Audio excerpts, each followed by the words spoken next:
This building used to be Bobby Allison Motorsports, and we're going to meet Jimmy and Jeffrey Fennig here, find out what it used to be like back in the day when it was built. I can see right now that circle up there used to be where the Bobby Allison BA logo was. Hey, how you doing? Nice to meet you. Been looking forward to doing this for a while. Yeah. Jimmy was what made Martin a millionaire. Am I right? No, Nah, Mark call it was like doing it good. I had a bunch of good ones. When was the last time you were in here? I was telling these guys I've been with Jack for I think 29 years, so, and this was the last place I worked, so do the math, you know, I don't know. And the thing really hasn't changed much looking at it. We used to have a wall over there, you know, different stuff. I mean, all the rooms are the same. That used to be the gear room over there. The wall was right after the first ridge right there. Me and Keith Allman laid this place out to get built. Nathan Sims built it, the same guy that built Dale Earnhardt's. Keith was responsible for a lot of this stuff too. He's a very sharp person. Is that the same lift that was in here back then? I believe so. And then we have one outside too, because we had one outside to wash the cars, and we put drains in so when the car come back from the racetrack we could pressure wash it, it would drain, and everything was combined. Then bring it in here, debrief it, take it apart. Kind of made this a rotating system where we had a wall, I'd say, back over here, and then from there you could go back to the body shop once the car was built. And then the body shop come back here and go out together. So it was a big circle we kind of planned it out to do. Be efficient. Try to be more efficient. So you came down here first, he was Stavola's before Yes. this, right? And he stayed in Wisconsin for a little bit, right? Yeah, and then he come back out, and then he come down here. I was with Bobby over at Stavola Brothers. In fact, I was with Bobby at Dyguard for 1 year too. Yeah, all the race cars we hung, the bodies over here. There's a couple plates here. We'd hang 2 cars at a time, get done, put them through that door over there, and to the body shop. That was like a machine shop for the mechanics, you know, or building the cars if we needed something milled or drill press, or punches, you know, hole punches, whatever wood. That's where we kept everything right there in that little room there. I don't remember what was in that room, but that hole right there, we used to be a sheet metal rolling cart that we slid all our sheet metal in for building the cars, because you'd get a 4x8 piece of sheet metal, and that's how you built your cars back then. We buy the chassis from Ronnie Hopkins or Mike Laughlin and bring them in here and put them together, and then roll them over here, put them on the plate, you know, put suspension on here, then bring them over here, and then the body shop, and then back in the wire and everything else. So. Was he working in the body shop? No, he was fabricating then. Yeah, I was a fabricator. They wouldn't let me in there. When did you start working here? 1980. Well, I came down here in 1989. October 19. I missed Hugo by a couple days. Wow. I mean, I was hearing about Hugo on the way here, and I'm thinking a motorcycle gang come through here and tore this place up. I didn't, you know, I wasn't listening, but I heard it destroyed this area, and I'm thinking, wow, what am I getting into? Yeah. And the closer I got here, the more I seen trees and big posts that the truck stops and everything bent over, and I said, what happened here? And then to find out Hugo was a storm. Yeah. And it was a big one. But that was October '89. So were you both here when the team started? Well, he was here. Or was he here already? in I was 87. I was down here. I come down the fall of '86. I was down here with Bobby, but that was over at Stavola Brothers. Then I was up there. We were at Stavola Brothers. The Bobby got hurt in '88, and then I think we finished '88 at Stavola Brothers. And then we started building up a team for Bobby. You know, we were by Norman Agrees, rented a shop out by Norman Agrees where we started putting all the cars together. Oh, okay. Building them up there first, you know, before this place was built. And he went, that was his office door, yeah. The office is the only thing the same, really. It definitely looks like. I was hoping there would be paneling in here. Yeah, it is. I mean, his race cars are built out there. They used the 50 by 100 to build their new team in. Huh. The 12 car, Raybestos, I think it was. I was wondering about that. Yeah. He did show us that part of the building, Yeah. but I wondered what was going on between 88 and 90, because I thought in my head that 90 was the first year for this team. Probably was the running first cars. year for here, but the team was put together anyway up in Marmon's shop up there. Oh. So we rented a spot from him and built cars and worked out of there for I think about a year. And then while this place was going out.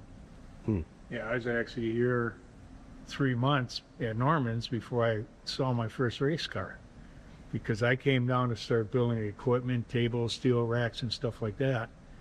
And then when the first race car showed up, I says to Jimmy, I says, well, where's the body? You know, like the ESA cars, you know. He said, well, you got to make that. It's like, whoa, what did I get into? Yeah. Speaking of where's the bodies, we brought something with us we want you guys to take a look at. Okay. Yeah. I don't know if we should. do that real quick. Yeah, before we forget about it. Exciting. Is that right there where the big BA logo used to It be? was BA. Yeah. Frank Plessinger owned it then, you know. Kitchen's the same, everything's the same. Did you have an office? Yeah, I think my office was right over there. This was Carolyn Carey, our PR lady. Bobby's brother-in-law, Tom Kincaid, ran the business. The president, or, you know, whatever you want to call him back then, Tom Kincaid. That was Bobby's sister's husband. Huh. He was a lawyer. Meanwhile, this guy that started and was running the business. That's all hand lettered. This one. Yeah. Look at that. Oh. Yeah, that's All right, so what I got to do to get that from you? Well, this is just what we fit in the truck. We actually have the entire body. Really? Yeah. Yeah. Somebody whose dad worked for Gunderman's. He had this in his barn out in Wisconsin somewhere, and we bought it from him. We just didn't have room for the whole thing, so even the windows. I don't know if it was an ASA body, because the nose was Probably Arca. Arco. it was really, really slanted, like really aggressive looking. Yeah. I think we took this car out the Phoenix for the Copper Classic. Copper Classic out in Phoenix. We took this car out there for Bobby to run. Huh. Out of Gunderman's shop. Yeah, we wanted you guys to sign the fender where it has your names on it. Where do you want it? Wherever you think it should be, you built it. Well, I'll put it next to here.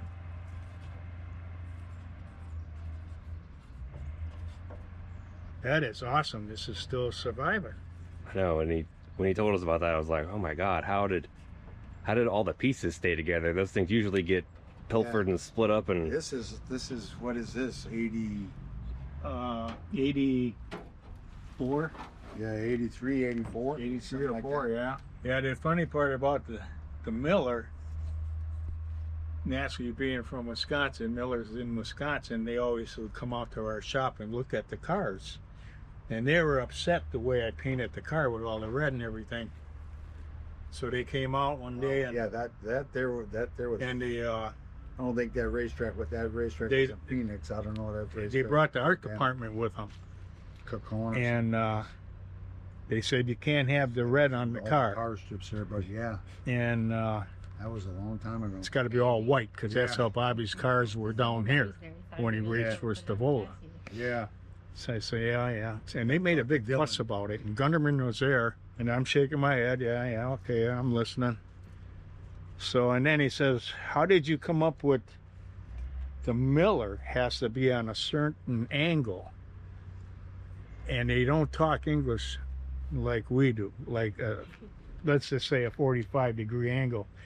Them art people, they come up with different ways of a formula, let's put it that way. And I said, oh, yeah.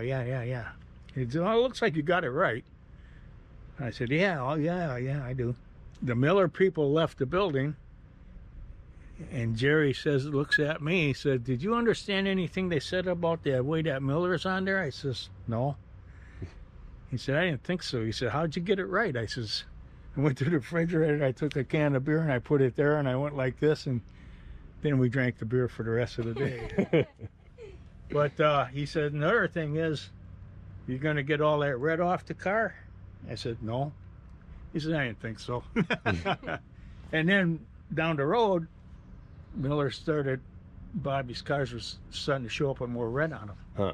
So, and Kenny Youngblood was the guy that was the artist that designed a lot of the Cup paint schemes. And I have an artist rendering from him, signed by him, when the cars went gold. And nobody knew what happened to that thing, including me, because it was in my show. It was in my, I had it. And I wasn't going to let it go because it was a Kenny Youngblood. And I guess he still does it to this day. He designs a lot of paint schemes. Huh. That's cool. So where did you say the motor room was? Behind this wall here, We'll see what they're doing in there now. dyno room. This is right where the dyno room all.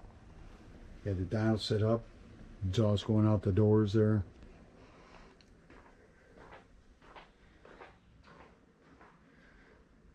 Yeah, you can tell it. Yeah, it had a Still- that's right here with the controls for the dyno.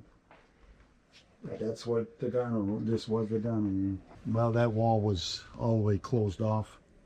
See that partial wall? And right there is where all the motors were assembled. Is that like the metal rack cart you were talking about? Yeah, we built a cart to fit in that hole so it wouldn't be laying out like that. Yeah. So, but yeah, here's where they assemble them.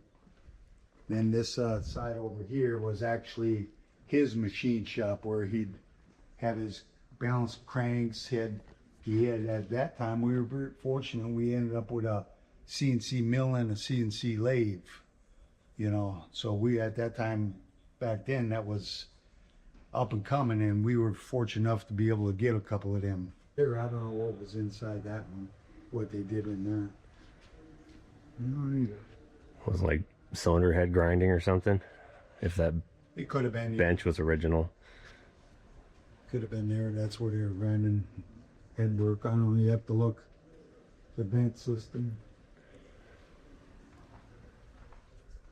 Yeah, this could be where they were doing some of that stuff. But this was the old Keith's motor room. And he could make some power. He made good power. Keith was a fantastic engine builder. I still got the original intake off of the car he won at Daytona.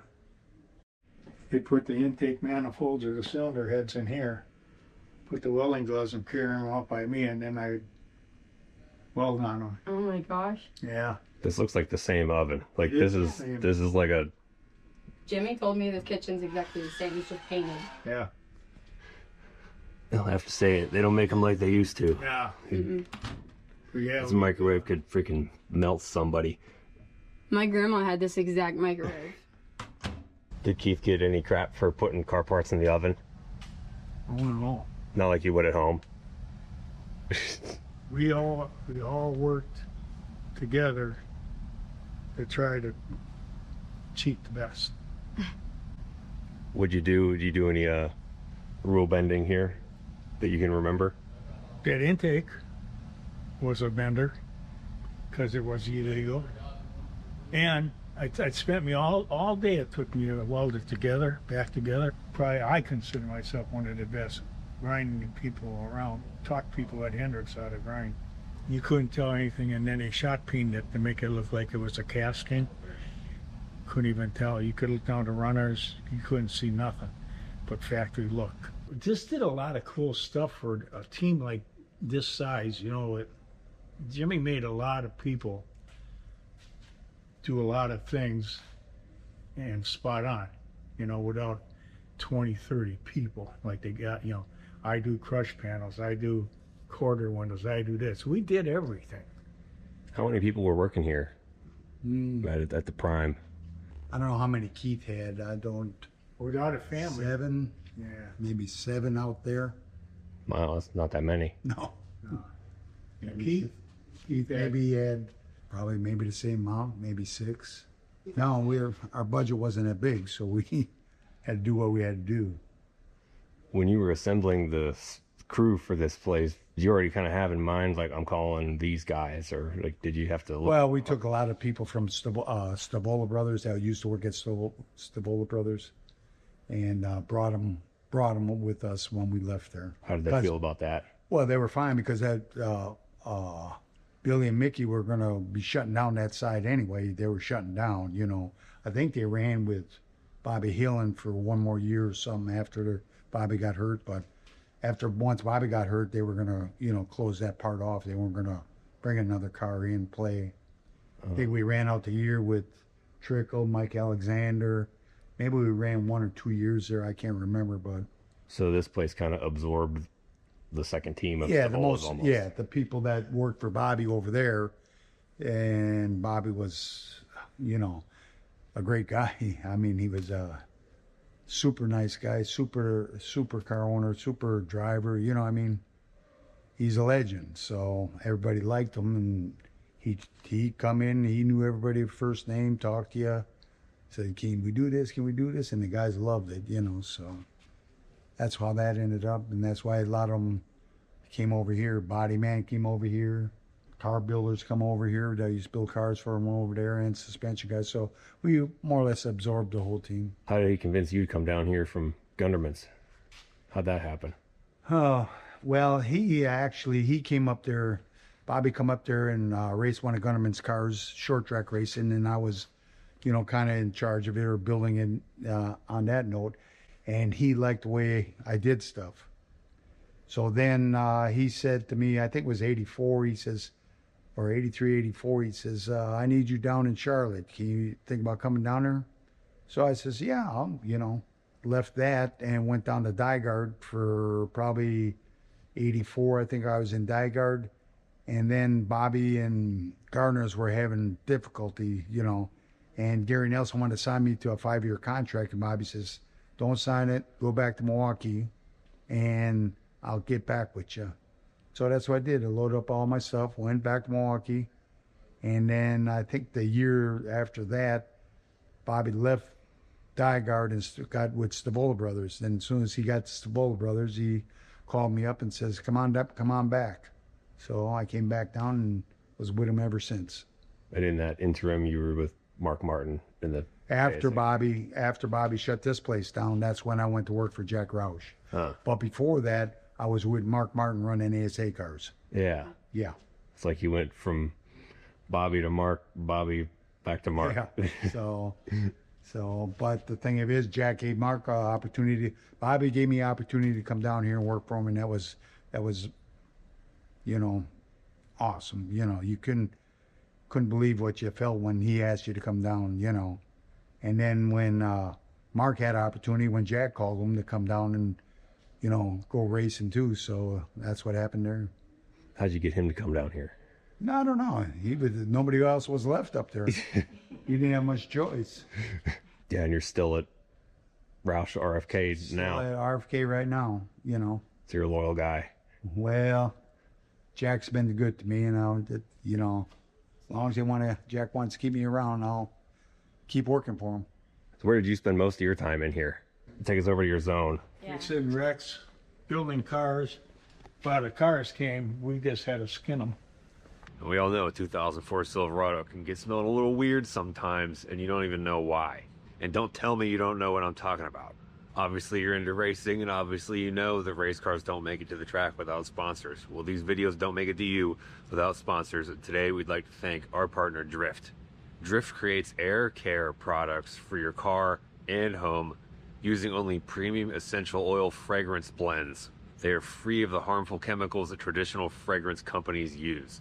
What's cool about Drift is you can get it as a subscription. First, you receive a starter kit with the scent, and then you can get monthly refills as recommended, changing it every 30 days or until you feel like it. The best part is their scent of the month, which features a new limited edition scent inspired by the season and the memories and emotions attached to it. Products are not just visually appealing, but also functionally complementary to your car or home interior. Drift's car freshener can make your car smell like a premium high-end luxury vehicle. I don't quite know what this smells like, but I like it. It kind of reminds me of fruit snacks or something. Okay, this one's called Grove, Juicy Citrus. Okay, yeah, I like that. Make sure to use my coupon code Stapleton at drift.co or scan the QR code right here for 55% off. It's less than $5 for your first month. Jimmy, we started by Norman, and it was about 3 months before I saw a race car. And when one showed up, we bought some from Stavola. I thought, wow, this is going to be pretty cool. And first car showed up, it was just a frame, a roof, I think. Or the quarter a factory hood, roof, and deck lid. and they hand it to you at the nose and tail. And I said, well, where's the rest of the body? I said, well, you got to make all that. I kind of knew about the English wheel, plus I read about them growing up in the hot rod books. But when we first got it, it was like, it would aggravate you because I didn't know how to use it. When I would start making a fender, I had a bunch of what I thought was scrap. It was oil can. And actually, if you kept working it, you could get that worked all that out. And then the sides, we made a big roller. And then Mike, the one fabricator here, him and I worked together mostly. We had 3 fabricators, Doug, but Doug worked with Jimmy more like R&D stuff, you know.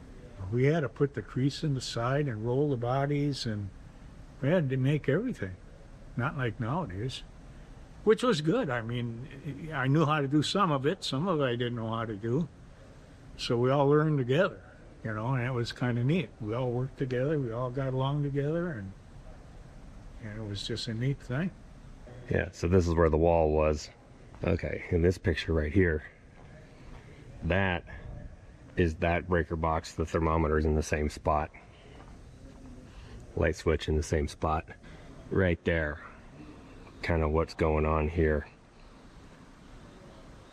Wall, no wall. Toolboxes are back there, everybody's. In this little room? Yeah, that it wasn't open over there, and then they had the big welder in there. Keith would bring stuff over, welded up in there, you know, because they had a lot of power in there for electricity to run that machine. And then we would build a car here, open that door, that led into the bondle room for the body guys. They would do all the bondle work and get it ready for paint, and then when it was ready, then they would put it into the spray booth, paint it, bake it, and then it would come back through here. And we had a big door that slid open and closed, and put it right through here, and usually went right on that area where that plate is. And then one of the guys, and Jimmy, and the people he had assemble the car. We would never see the car again until it got back from the racetrack. Was it usually crunched up when you got it back? Sometimes. I want to see what's back here. You're talking about those extra rooms. By the looks of that guy in the paint suit, they're still using it. Hi. Still the body shop back here? Yeah, it's the dirty area. Oh yeah. Clean body shop is a non-working one. Was this an addition or was it built like It this? was like this. Really? This was here. Tires were here. I should The old Jimmy Johnson car that I'm doing for show car. Huh. The 2-seater, we give rides in it and stuff. It's the old Bobby Allison building. Oh, it still says Bobby Allison in here. That's insane. A bit dirty, but I wasn't expecting that. Will still work?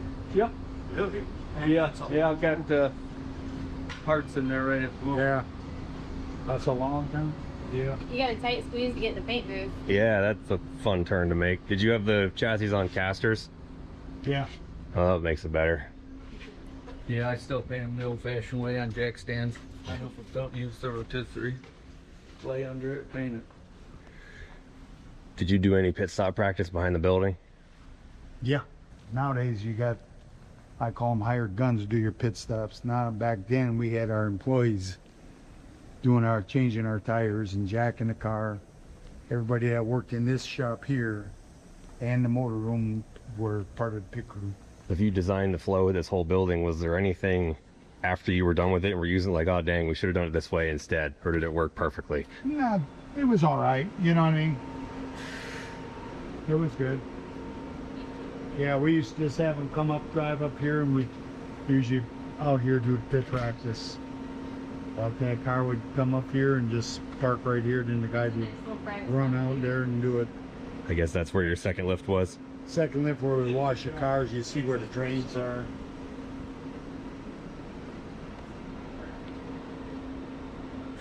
Where'd you park the hauler at? Right here. Well, right here. I'll tell you, you go over up here, unload the car.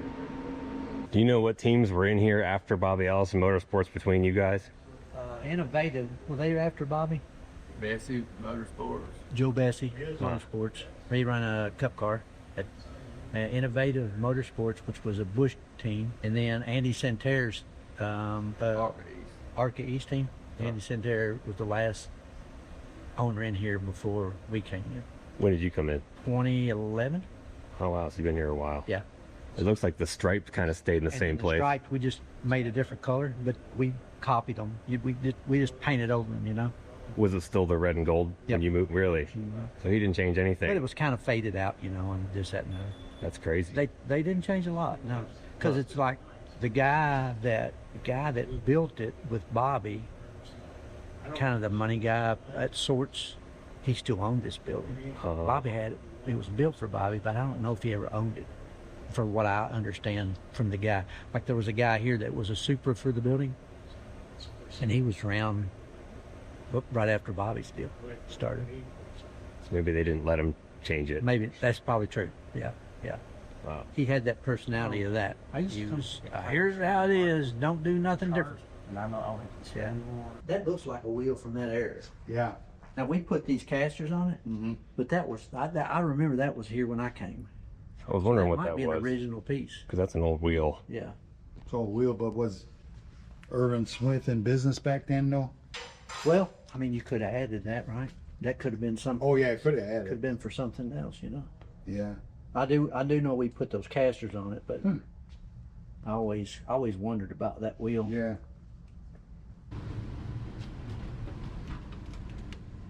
Got to do some decal work in here. Nice That and clean. climbs, and the light doesn't work half the time. Look at that stuff. Well, that's good. Damn, well, So sense.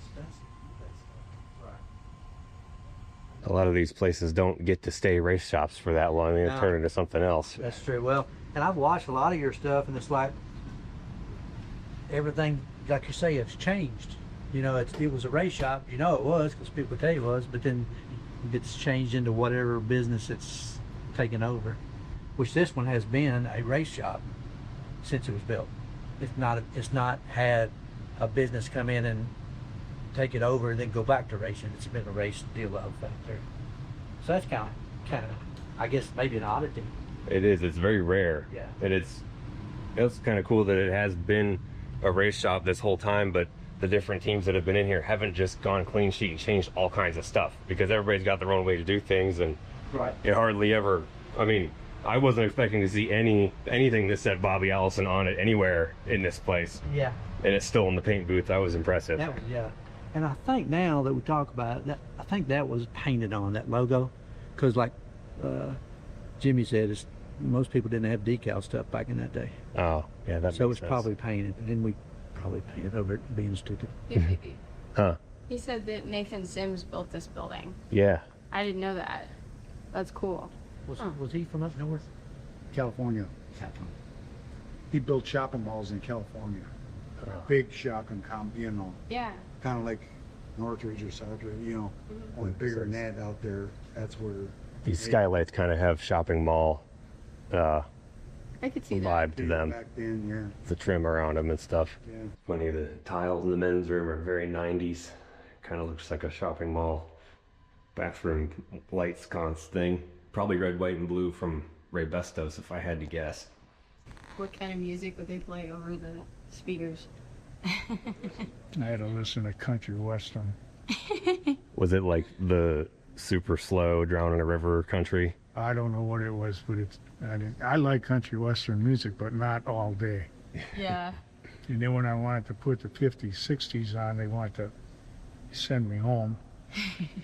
And then I think the engine shop was all that modern. So I didn't even want to go back there. That's kind of Especially the body shop. Now, Bobo, the body man painter. Glenn Bobo. Yeah, He came from Stavola's too. yeah. Him and Keith, Keith.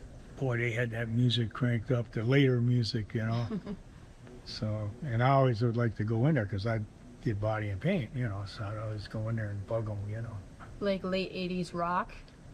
Whatever back then was, like nowadays would be the music of the day, it would be 2025, Back then it was whatever was playing then.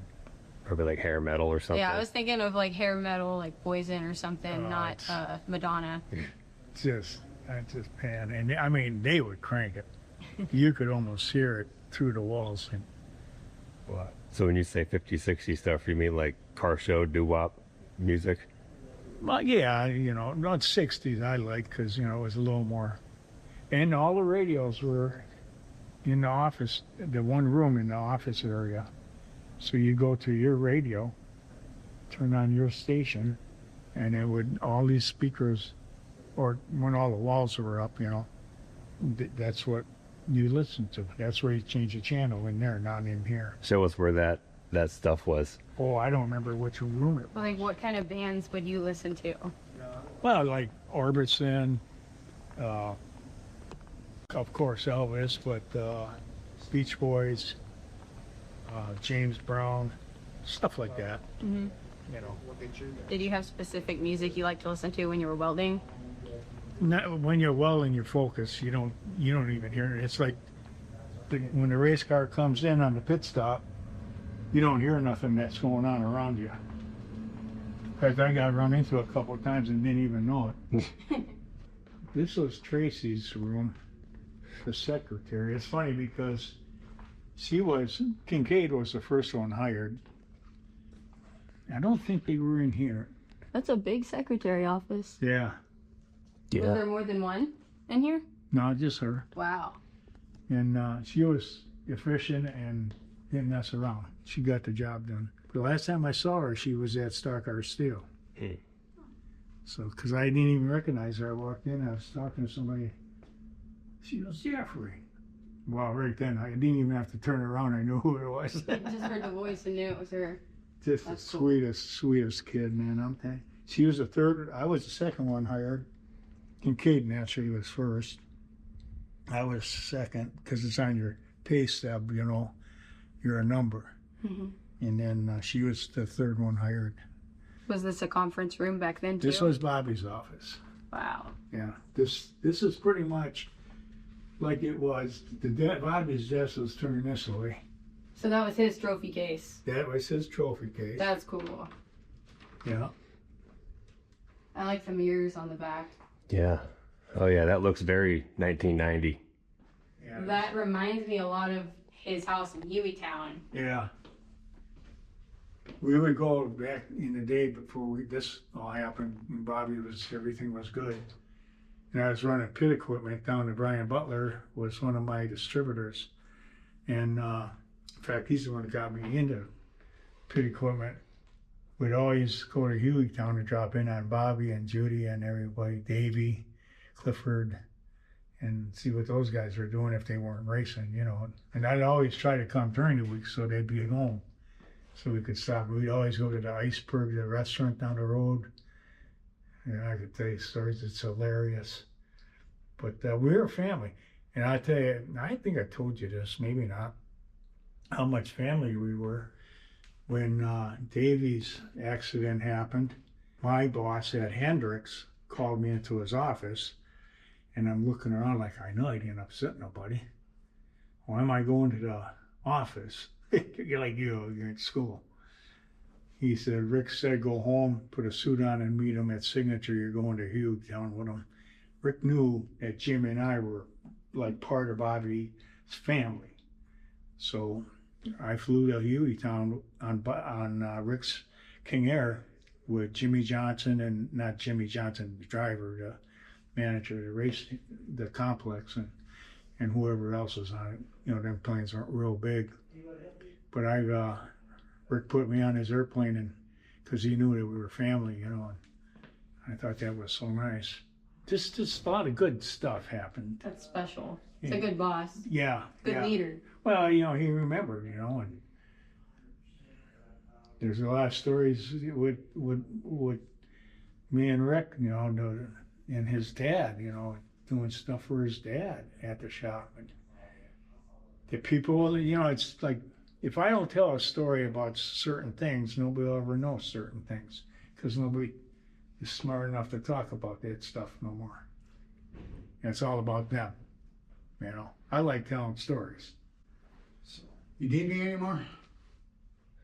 Maybe I got one more question for you. Okay. If you were still working here and he was at Hendrick, why did he leave? He got fired. By who? Me. Why? I forget why. Good answer, Jimmy. Tell him about the times that I worked with Mark Martin. He fired me 7 times in one day. Yeah. Oh, well. Went to lunch. I never came back. They all went back to work. And they're all funny stories, you know. I mean, and if he didn't, it was time for me to move on. And, you know, it's hard to work for brothers. Not as much as him and I, but, you know, other people in the shop, you know, they think I'm getting better treatment or something. You know, he is hard on me because he didn't want that to happen or to seem like it was happening. And then one day it was just time to move on, to keep everybody that he had here, because they're all good guys. He needed to keep them guys. He knew I could survive. And he set it up for me to go to Hendrick and Dehart, meet with Dehart. Dehart hired me, you know, a crew chief for the 5 car. And it was the best thing that ever happened, because that's how the pit boxes turned. It all happened for good. So you know, there's never no problems. It was just time to move on. In fact, he hired me. I moved down here and come up to me one day. He said, you know, you ain't gonna last. I thought, what the hell's that all about? Because he knew I was gonna find a niche and I was gonna like the pick carts. And I was gonna go do that. Because that's how I am. And the pick carts were the best thing that happened to you. And the best thing that was happening was the pick carts. So you don't got any good funny firing stories? No. Or funny things they did that you didn't get fired for? No. Just funny things in general? It was just it was a different time, you know. You had to really attend to business, you know, the enjoyable days or the good days, the party days, that was over with, you know what I mean? We had to come to work and really take things serious, you know. So, and that's what we did. I know a couple guys, I had to let go of a body guy, a very talented kid that was in the body shop, but I had to let go of him because he ended up staying in Atlanta that wanted to party the next day instead of come back to work. So I never did that. But I'm just saying that's the way the sports changed. So. Was it always your job to have to fire somebody, or did Bobby ever have to do that too? No, it was up to me and Tom Kincaid. You know, Tom Kincaid put a big part into it because the people would just go talk to Tom too, you know, and then Tom would talk to me and say, well, this guy's not working out, you know, and then we just made a call. It's not a pleasurable call, you know. No, it isn't. I had to let people go when I had my shop up and running. Yeah. Sucks. You don't want to. But like Jimmy says, you got to put business first. And when you punch out, do what you got to do. But make sure you're here the next day working and performing, you know. And that's the way it is to this day. Right. What was the most fun driver you worked with here? When you enjoyed yourself the most? I don't know. They were all good. Enjoyed them the most, you know. Hutt did a good job, you know. Jimmy Spencer was great. That had to be entertaining. Spencer was great, you know. He says, don't worry about it, I'll drive it. You know what I mean? So. And he usually did. And he usually did. Spencer done good. You know, I like Jimmy Spencer. He was good. They were all good. You know, Jimmy was good. Hutt was good. My motto was when we were working here, no matter who's driving the car, we're going there to win. And that's what I preach into the guys. Let's build this car to win races. And that's how we put in the trailer, and we expect to go win races. We didn't win too many or many at all, but the mentality was there to go win from the whole crew. It brings back memories coming in here, you know, not memories, but just, oh yeah, I remember this. Now I remember this. And that's 30 years ago, you know. So that's good. I don't know what this room was. Tracy's room. Oh, okay, the secretary. Yeah, the desk was right here, wasn't it? Yep. Okay. 30 years ago. Supposed to remember this stuff? No, it was very good. Very good. Glad you guys are doing stuff like this. Bring back the history of these legends in our sport.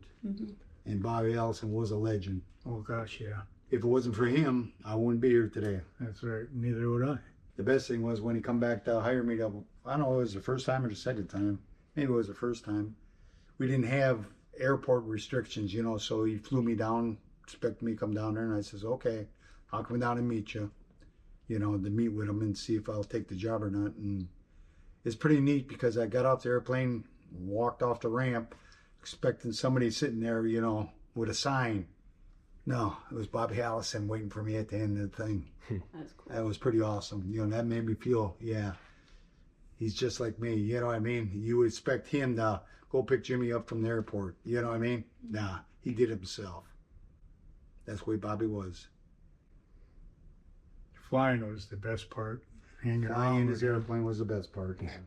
First time we flew with him, was going to Slinger, wasn't it? The other guys took a car there, and Jimmy and I and Benny flew in an airplane. Well, they let the guys in the ground know to come to the airport to pick him up. He would climb, and all of a sudden he'd drop the nose. Well, Slinger's this big, and it's getting bigger and bigger and bigger, and it's like, well, when is this going to happen? You know? And he'd get the speed up, and boom, I swear he could have touched his wheels, pulled her up, and then started doing barrel rolls. Where did he like land at near there? Was it like across the street or? No, whatever airport was Okay. close, and then whoever was supposed to pick him up that worked at the racetrack would meet us at the airport and drive us back. But the first time wasn't really too much fun. But after that, some of the guys didn't care for it at all. I thought it was just awesome. One time he had a soda on the dashboard of the airplane, and he did a barrel roll, never moved. Never spilt a drop. It's funny how things work out. We met Jeffrey Fennig when we went to Norman Negree's shop to do a video kind of about the origins of Alan Kowicki when he came down, and his first NASCAR shop was Norman Negree's shop. He rented the one half of it, and when we were there, Jeffrey was doing something. We started talking to him, and he wrote his number on a piece of paper, uses a flip phone, and just kind of kept contact with him from then. And last summer when I went over to his garage to talk to him about the Gunderman stuff, and we did the Jerry Gunderman's ASA shop where Mark Martin raced out of before he came back to NASCAR. That's what we were talking about. And I was like, you know, it'd be cool to do the old Bobby Allison Motorsports shop with you and Jimmy. Do you think he'd be interested in doing that? Because I'd never talked to Jimmy before. I never met him before you see me shake his hand on camera. That's the first time I ever met Jimmy. And he's like, yeah, let's see if we'll do that. And they're both very straight to the point guys. Like, I've had, I don't know, 20 phone calls with Jeffrey trying to coordinate to get this lined up for the last couple months, and I don't think any of them were longer than 45 seconds. It's kind of funny. Like, yeah, just going to see what's going on. Did you get to talk to Jimmy? He's like, oh no, I forgot. Let me call him. I'll call you back. Click. That's it. And then a few hours later, he'll call me like, yeah, how about Friday at 6 or whatever. I was like, well, I got something on this Friday. He's like, well, I'll check him on next Friday. I'll call him and let you know. Click. It's real quick. That's just how those guys were. They got stuff done. We're glad you're here and hope you enjoyed the video. If there's something that I could be doing better, let me know in the comments. And if there's something that I am doing good that you like and don't want me to change, say that in the comments too, because I'm always kind of messing with things, doing a little tweaking and tuning, try to make things better, because I want this stuff to grow. I mean, it's great that the same group of you guys watches all of these, but we want to bring more people into it to raise the awareness of the history. And the goal is to really show people what things used to be like, because without the knowledge of what things were like, future generations will not know what they could have if they don't know what was taken from them. And that is the most important piece out of all of this. Even though it is fun to do all this stuff and learn about it and everything, we want to make something better forward than what was presented to us by the people who built it to what it was when we got there. I don't know if that makes any sense at all. I'm just speaking what's on my mind. But if you like the hat I'm wearing, you can go to StapletonAutoworks.com and find that. We have them in black and red. This is like the Stavola Brothers race team style logo. I always thought it was cool, so I made one of those. And the shirt, we got those on there too. The car is actually metallic. Probably your favorite shirt we've ever done. We have most sizes in stock. We only got a couple extra larges left. I don't know if we'll order more or not. Maybe we will. And we got some other styles on there too, like an old Craftsman truck. If you want to support the channel in a physical fashion, you could buy a shirt, hat, decal, koozie, something like that. And if you don't feel like doing that, then just leaving a comment, sending this video to a friend you think might like it is just as important to us. So thank you for being here. Big thanks to Drift for sponsoring this video. You can use my discount code Stapleton at drift.co or check out the QR code on the screen right here and make it easy.